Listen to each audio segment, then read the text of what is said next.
આમ જોવા જઈએ તો બે વ્યક્તિનો શ્રાપ છે યદુવંશને.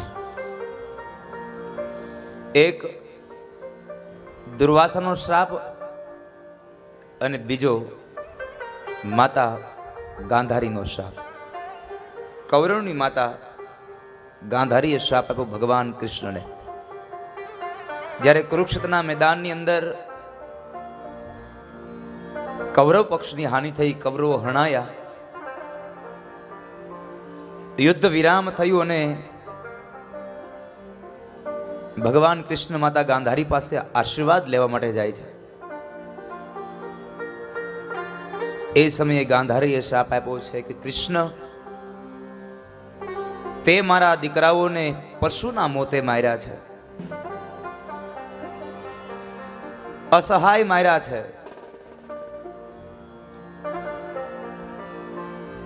માટે હું તને પણ શ્રાપ આપું છું, તું પણ નિસહાય મરીશ, યાતનાઓને ભોગવીને મરીશ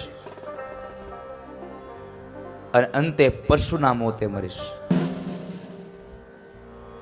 આ બે વ્યક્તિઓનો શ્રાપ, દુર્વાસા અને ગાંધારીનો, આ બેવના શ્રાપને લઈ અને ભગવાન સ્વયં કાળનો પણ મહાકાળ એ ભગવાન કૃષ્ણ તમામ યાદવોને કાળના મુખમાં લઈ જાય છે.